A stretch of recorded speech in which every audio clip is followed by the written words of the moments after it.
Welcome to the latest episode of Performance Gap. I'm your host, Sami, and today we're going to be sitting down with Dr Tom Seabury, Chartered Psychologist and founder of Seabraw Performance with 15 years helping youth athletes turn preparation into performance under pressure. Let's jump in. Tom, what's the performance gap in sports psychology? Great question. I think psychology is an interesting part of an MBT in sport because often it's siloed off to the side. A lot of the time you'll have the coach and the S&C coach and other members of a team all working closely together in the same building, in the same environment. And then you've got this psychology aspect, which is often on Zoom or wherever, completely separated with very little interaction. And I think that causes issues in a number of ways. Obviously, first of all, the lack of kind of contribution to the wider picture is an issue. But I think also then it creates a separation for the athlete where it's a case of when things are going well and I'm training, I'm working hard, I'm doing all this stuff with this team. And when there's a problem, I'm not playing well or I'm struggling with something, I go over here. And I think, when you're looking at really, really elite performance at the top level, it needs to all be integrated together. It needs to be kind of one cohesive unit where everyone's communicating, everyone is working in line with each other. And there's obviously an element of confidentiality and that kind of stuff's absolutely fine. But it's a case of you need that kind of performance integration, really. If you're going to try and make a well-oiled machine, you can't have one part that's completely separated to everything else.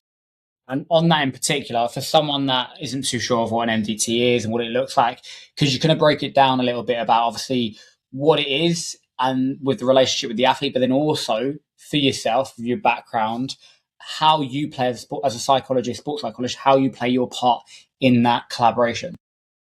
Yeah, so an MDT is, in basic terms, basically a team around an athlete. Right? It can be around anyone, but an athlete in this scenario. So that could involve a technical coach, it could be a manager if it's a team, it could be physio, S&C coach, nutrition, psychology, whatever. All of this is everyone bringing in their kind of speciality and their expertise into kind of a one cohesive unit. So let's say, for example, we have an elite tennis player. You may have a physio, a lead coach, an S&C coach, a psychologist, a nutritionist, etc. And the kind of usage as a team is defined by kind of them actually working cohesively together. So let's say, for example, athlete gets injured. You've got the lead coach who's obviously running the program who needs kind of information from all sides.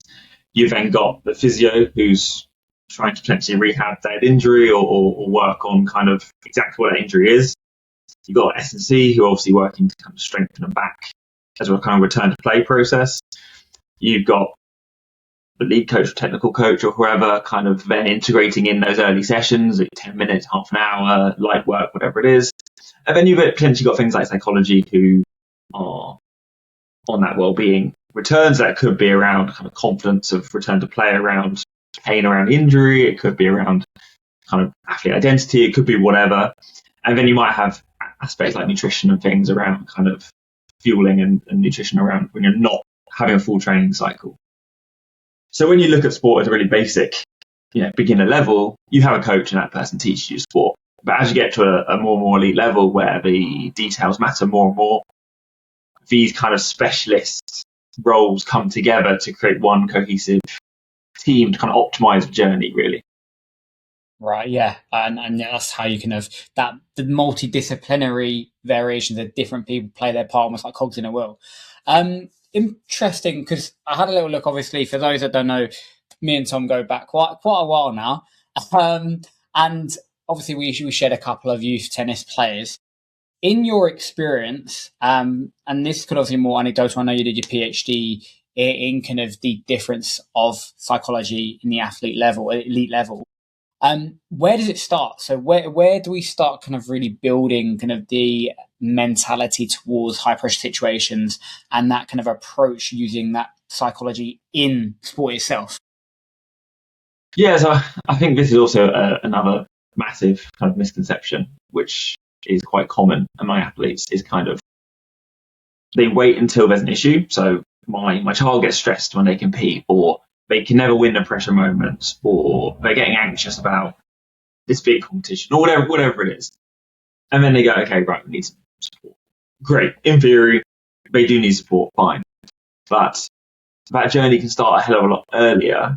And this is kind of some stuff I've been working on recently with the guys is integrating in at kind of younger age groups in a more gamified, fun, interactive way. So say, for example, we've had a couple of athletes where we worked on this where, let's say, for example, you're a tennis player, you technically got a great serve, lovely. You've learned the technique of serving, you built up the strength in the shoulders and stuff to have a good serve.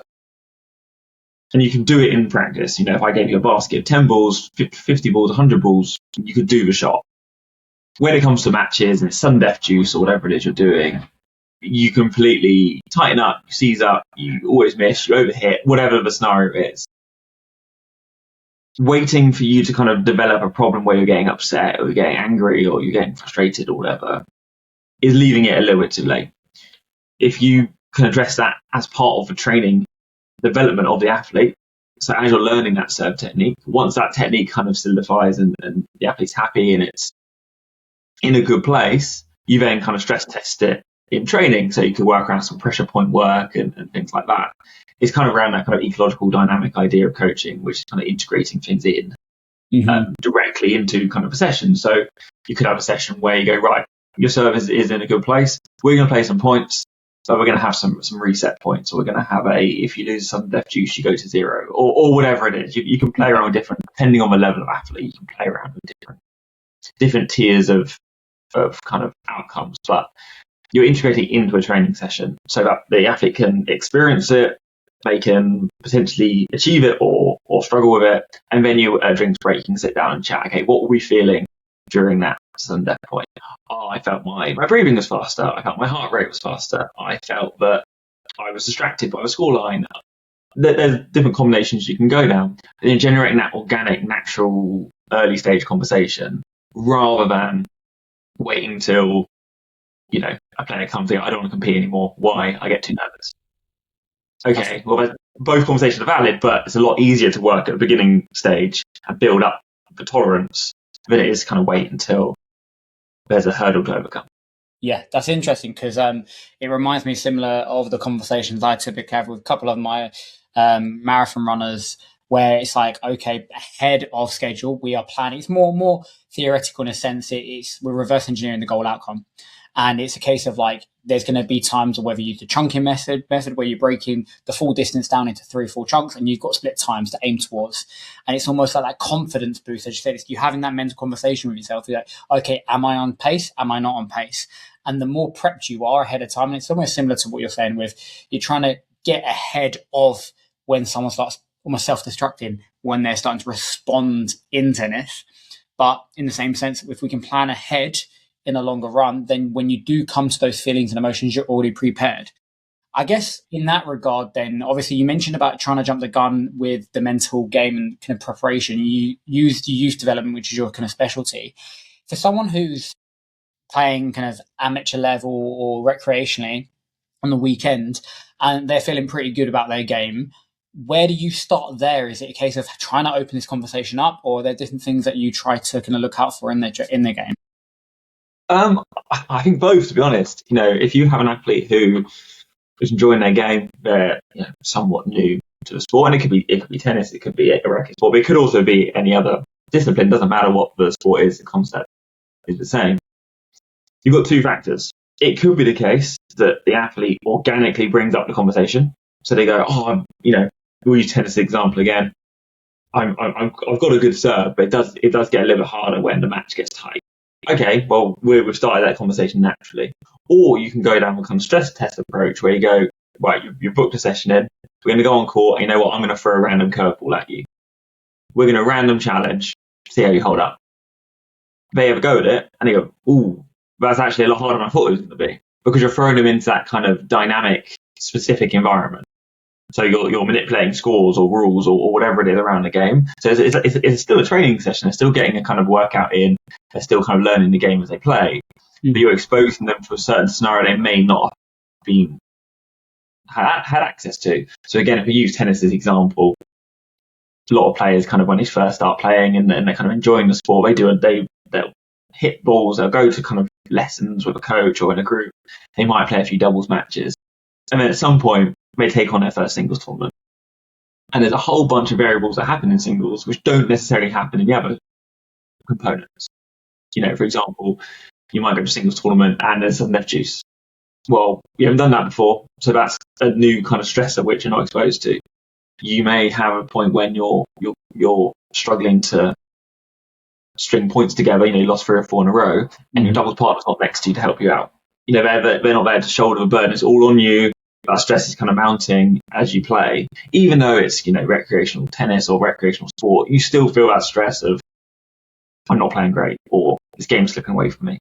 Right. And these aspects don't always get exposed just in that kind of initial training stage. A lot of coaches focus on, sound technique, get the movement right, learn the game, learn the rules, learn some basic kind of strategies. You're then integrating in with this kind of exposure pressure. And, a lot of great sessions I've had have been just throwing in random curveballs and the players trying to work out how to deal with it. So it's a fun session for them, but also really valuable because they understand not only the game better, but themselves better. They reach a point and go, this is actually a lot more challenging than I thought it was going to be, or I'm a lot worse at this than I thought I would be. Or the flip side, actually I'm quite good in this scenario. Great, tick. We'll come back to this later, but it's a good sign. That's really it's good at all levels, really. Yeah, I think it goes back to what you called ecological dynamics, which for those that don't know, essentially is just how closely can we match practice to the real world. And if you're actually getting that real world application of not just the game scenario and the speed of play, but the psychological pressure, then especially when it actually matters, they can revisit that, and individuals can revisit it and go, I've been here before. And I mean, tennis in particular is such a massive mental sport. Arguably probably one of the biggest mental sports out there, being that it is predominantly single. You're on your own. It's a one-man band. But no, yeah, awesome stuff. Now, I guess, because for me, when you were talking about that, I had a few memories come up of just absolutely flustering when I'm through on goal at my uni sports team. And it was a Sunday league. It didn't matter at all. But I was through on goal and I was just flustered. And I guess for someone that's going to be in that environment, when they first found these feelings and these emotions, how would you start? Obviously, the conversation is one, but how do you approach it? What do you do? How does that work? Well, I tend to say, in general, you've got 2 avenues, right? Both of which have equal value. You need to kind of learn both of these. One is obviously learning kind of tools or methods to cope. So, say for example, let's say you're playing football, it's a penalty shootout, you're nervous around penalties. Okay, great. Well, there's visualization work, there's breathing work, there's all these things that you can do. If you look at the pros carefully, a lot of them are doing this kind of thing. They have their routine, they have their rituals, they have their breathing beforehand, they're visualizing the spot they want to go, etc., etc., etc. All of those are really useful, and you can kind of work through depending on the sport. There's different kind of relevances to different tools. Obviously, if it's a live ball scenario or dead ball scenario, different things are kind of usable. And the second thing is understanding your decision making. So, say for example, but when you're under pressure, certain things happen, right? You get more nervous, you get less accurate, you get whatever. But how are we going to alter our decision making when we know we're going into that scenario? How can we simplify? Do we always go to the same place? Do we simplify the choices we're going to make? Do we do X, Y, Z? Obviously, at the pro level, in footwork, it comes a little bit difficult if you always go to the same side on a penalty. If you're playing amateur level sport or whatever, the goalie doesn't know who you are. If you know that under pressure, my bottom right-hand corner penalty holds up pretty robust, but all the others get a little bit more kind of varied as nerves kick in. When you step up, that decision's made for you. I'm going bottom right. You still might miss, but you're simplifying the decision-making process. You have that pattern of I'm going to step up, I'm going to run in this way, and I'm going to hit it there. If it works, it works. If it doesn't, it doesn't. But it's taking that kind of burden of decision-making away from you. And again, that's come from the training field because you've worked on this stuff or you've learned. Same with tennis, right? If you're on a really basic level, obviously it's a little bit more of a dynamic scenario, but if the ball's coming towards you and you're at the net, you know that a certain type of shot is your best option, right? Just punch the volley hard down the middle of the court. Okay, but again, at the pro level, there's analysts and stuff, so they're going to find that out quite quick. But at an amateur level, you know you can do that, and it's the pressure point. You find yourself at the net. You're not going to go for a random drop volley, which you can't do at the best of times, let alone trying to do it on a big point. So it's kind of simplifying that decision-making process, because when you get nervous, when you get stressed, and when there's all this hanging over you, that process then becomes, overthinking and things like that. So you're simplifying that decision ahead of time somewhat.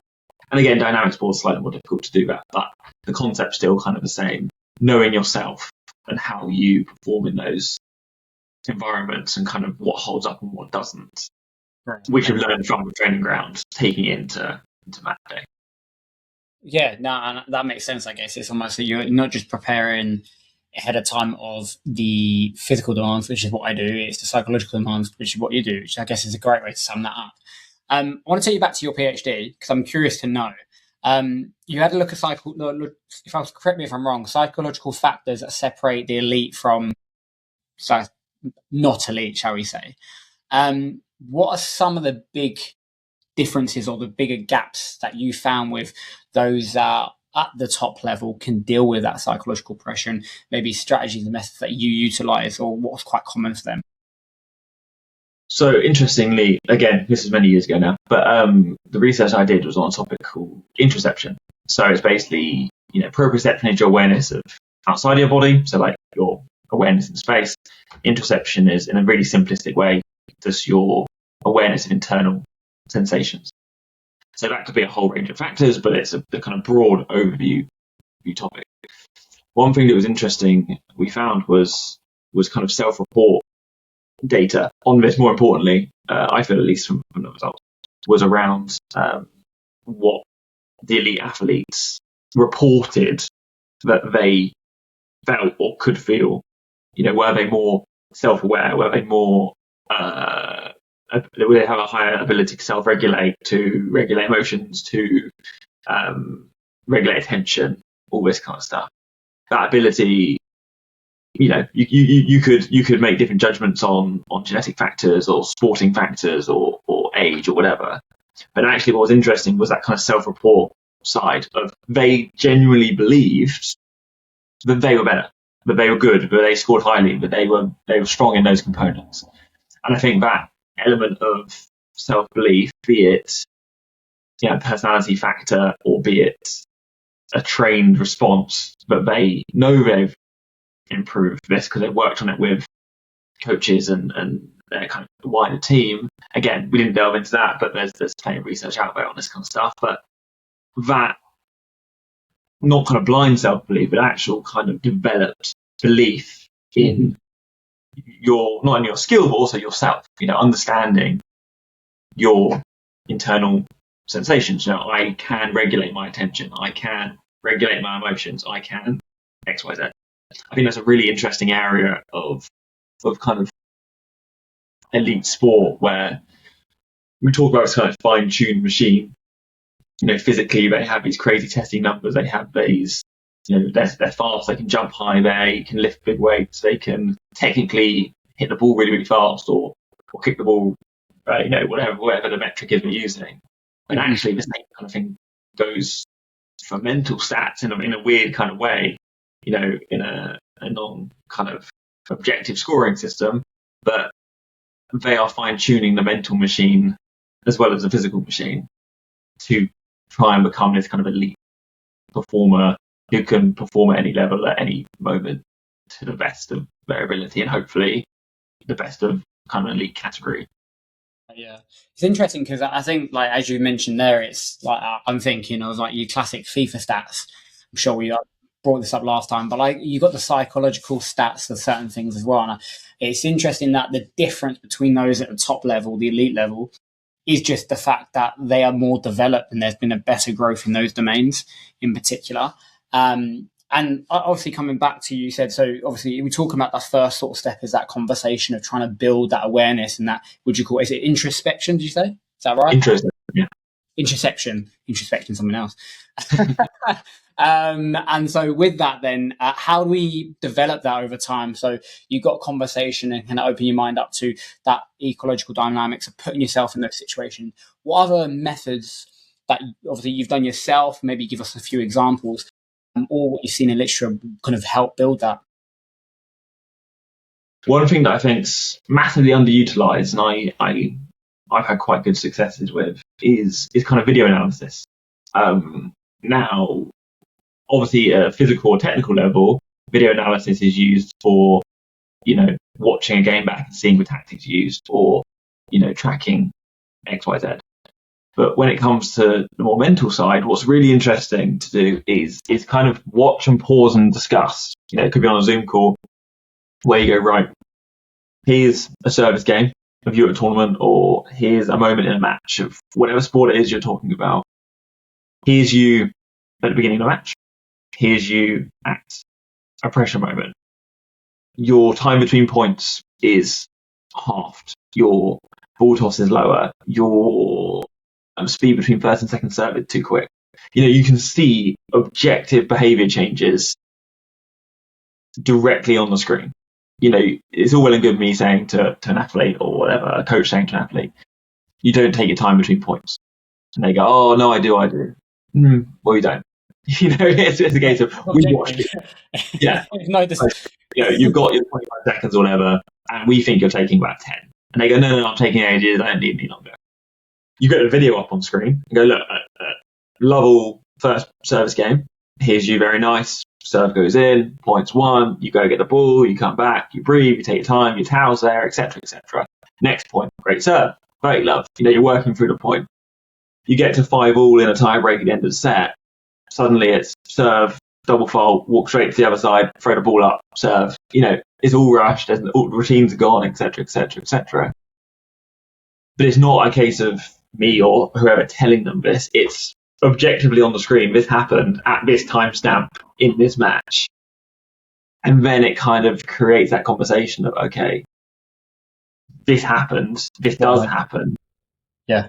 What do we notice? Did it gradually shift? Did it go from kind of the start of the thing, started 25 seconds, and then it went down to 20, and then 15, and 10? Or does it drop at a certain point? Does it reach a point where as soon as it gets to about 5-all or 4-all, it just goes out the window? Is there a trigger point? Is it that after a certain number of changed events? Is it the case when it goes into a tie break, it just falls apart? There's all the different answers you can have, but when you've got that video there, you can really delve into it in the same way I'm sure a technical coach would look and go, your forehand on this out wide ball was bad. Look, if I screenshot this is what it should look like in training. This is what it looks like in the match. These are the problems we're having.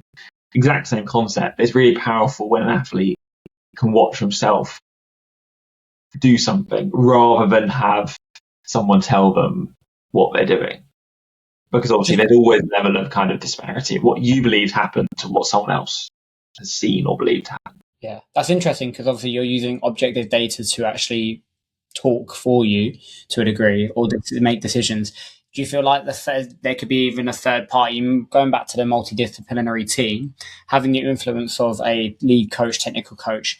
Is that having a similar effect, or is objective, that visual footage, like almost a gold standard, or it creates the biggest impact?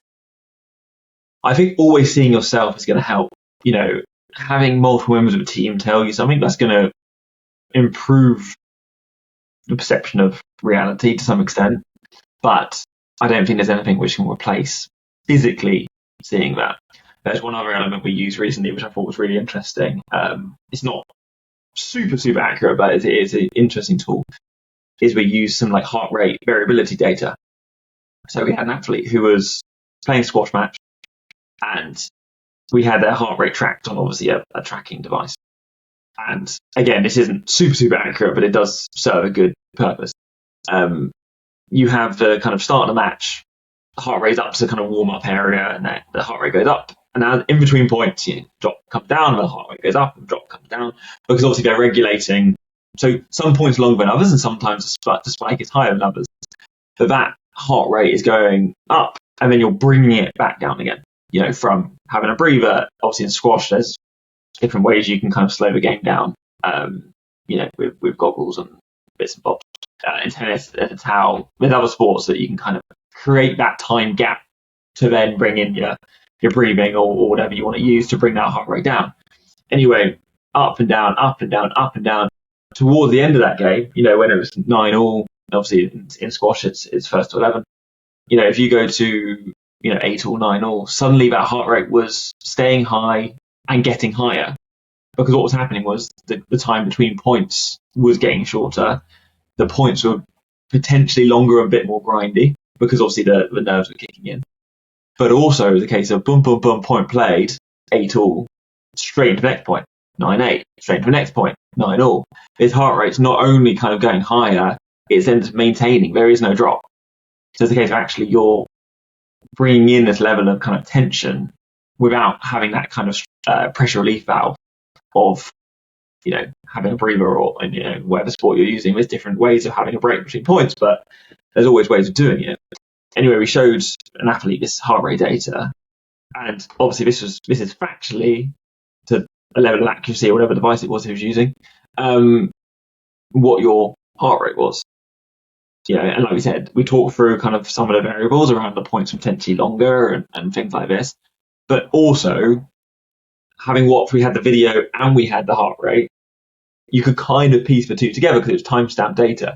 So you had, for that 4-minute window of the last X amount, I did definitely stop doing my strategies, and I could see what I was rushing, and I could see my heart rate was getting higher. So suddenly you're kind of piecing together quite an objective picture for this conversation around you need to take more time. Mm-hmm. In a basic way, you're just asking someone to take time between points. But when you're adding in these kind of objective layers, it becomes a far more kind of compelling conversation than just telling someone use time in between points. Yeah, okay. You almost got that kind of that confidence interval to a degree, being like there is a real implication by doing this. And I guess the ultimate motivator is if I can play better, then I'm going to listen to it as well. Yeah. Or even more powerfully, if they lose and you show it this, they go, I could have won if I did this. It's especially when it gets tight, it is down to fine margins. We all know sport at a good level is fine margins. So if you can give them a fine margin objectively, they're going to pay attention to it. Yeah, I don't know if you watched the Arsenal Amazon series, not series. It was, wasn't it? It was a couple seasons ago, and I remember the particular moment where Ben White was being spoken to by, he's not there anymore now, the performance analyst.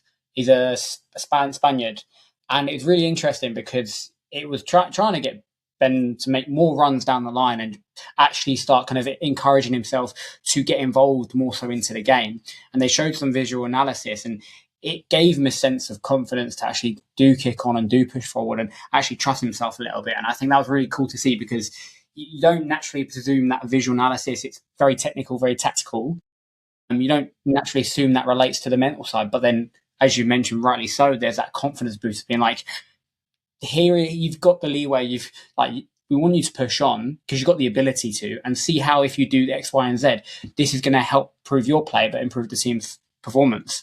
And it's really good to see how you got that blend of the two. Awesome. Moving forward, so typically at the end of these pods, I do ask a question regarding kind of real world application for someone who's listening in. And I'm curious to know, for someone who maybe they don't play tennis themselves and they do play kind of week to week more recreationally, what can they do in terms of systems of their own and strategy? You mentioned a few here. Literally instantly tomorrow, if they're playing for their sport, how can they actually instill methods, psychological methods that help them, whether it's manage pressure or just have that growth development that you see in the elite world? Yeah, great question. So I'll kind of tackle this from two sides. If you're looking to, again, we'll use tennis as that example. If you're using, an introduction to the sport, you're learning the game, you've got the technique down, you're playing tennis, you just want to get better. You've got two strategies of kind of quick results. One is putting some strategies in place. These are not crazy scientific complicated ideas. For example, you see this at the pro level, you see it at the amateur level. You take a towel or something to the back of the court, and in between each point, you go to that towel and you come back. You haven't got to be the sweatiest you've ever been and need to kind of fully towel off. You can go there, you wipe your hands, you just wipe your face, whatever. You come back. You're just basically creating time between the points. You finish the point, win or lose, you turn around, you go back to the towel, you wipe your face, you wipe your hands, you come back onto the court. You've created 10, 15 seconds of kind of distance from the previous point before starting the next point. Again, with things like kind of box breathing and stuff, great tools. There's plenty of YouTube videos out there for that kind of stuff. But you can go, right, I'm going to do box breathing before I serve. Cool, fine. Easy enough to do. Like that, you've added a strategy into your game, which is potentially going to help. The second factor is kind of creating games. So a lot of issues I find, well, not issues, but kind of mistakes I find with kind of players, especially if they're kind of somewhat self-taught, is they learn the technique and they just go out there and they just hit balls. They'll rally, and then just play open points. The problem with that, twofold. One is obviously there's no potentially consequences to that situation, but also you don't necessarily get the exposure to all the stuff that you need to. So say, for example, you hit with the same person, you and your brother or you and your friend or sister or whatever, go and play points, and you tend to win. Still good training, you're still getting a physical workout, you're still hitting balls, but a set tends to be 6-1, 6-2, whatever. Mm-hmm. Most of those games you hold comfortably because you are the better player of the two. Or you're not getting that exposure to pressure points, you're not getting that exposure to making decisions in tough moments or tight, kind of potentially game-changing moments. Well, okay, instead of going and playing a set to 6 from love all, let's bring some rules in. Let's say if we get to 40, you get one chance to win the game. If you don't, you go back to 0. So say, for example, it's 40-15, I lose the point, it's now love 30. Now, it's quite an extreme game, it's quite hard, but it does really start to train that, okay, I'm 40-15 up, I played really good points to get to 40-15, this next one is absolutely crucial. What am I going to do at this point? Where am I going to serve? Where am I going to play the point? What am I going to do? What tools am I going to use to make myself less nervous? Am I going to do box breathing? Am I going to go to my towel? Am I going to do all this other stuff? You're creating a guaranteed pressure moment every service game. Because one of the two of you is going to have to go from 40. So you're both going to have to experience that at some point. Because even if I get to 40, I get reset to 0, you still have to get through that pressure moment. You still have to, it's then 15-40, 30-40, you've still got to do it. One of us has to get it done. So it's a case of, that's a really good game. It can go on forever, but it's a really good game because it's like afterwards, say for example, me and you were playing, we go, I really struggled with that, but you did a really good job. What did you do? Oh, I just went for kind of a lesser first serve. I just tried to get my serve in because I was getting a bit more nervous, and you double faulted a few times on yours. Okay, and maybe I did overhit. Maybe I did kind of just try and go for a kind of glory ace on that ball. Probably wasn't a good strategy. Okay, maybe next time I should try and do X, Y, Z. So it's a really simplistic game. It's not, you're not having to go out and hire, a massive team of experts to help you on these kind of games. Mm-hmm. But it does guarantee exposure to stressors in kind of a practice set or in a practice game. And, there's a million different combinations you can do on games like that. But it's a really useful strategy, especially at the kind of lower levels when you're just learning the game. You don't need to go and spend a fortune on coaching and people to come in. Mm. You can just kind of expose yourself and then self-reflect. And I think that that's not done enough, or at least not encouraged enough at kind of a grassroots level, be it through coaches or be it through kind of those involved in the space, not kind of recommending players do it enough. Yeah, I think there's definitely merit in the gamification, which we haven't talked about today, but I think just thinking back to childhood games, even like playing penalty knockouts or even red arse on you like the those that got the mental resilience tend to come out on top, and it's always the same people because they've been in that mental game before. They've had those scenarios, and the more you do it, the better you get at it. Fundamentally, yeah, awesome. all of it getting better at it. that's as simple. Doesn't matter how good or bad you are at it. If you're taking a step forward continuously, you will get good. Definitely. Before we go, where can people find you? So on Instagram, it's at Seabraw Performance, and then on LinkedIn and YouTube, it's Dr Tom Seabury, and then we have a Substack called Between Points. Between Points, great name. Cheers for coming on, Tom. Thank you. Big thanks to Tom for jumping on today to talk about all things sports psychology, and thank you for tuning in. Be sure to check out Tom in the show notes below alongside Seabraw Performance. If you're an everyday athlete looking to get stronger, fitter, leaner and faster over the latter 6 months of 2026, be sure to head to our website at samihusainsc.com or drop me a DM on social media at coachsami_Hussain for more info. Until next time, I'll speak to you soon.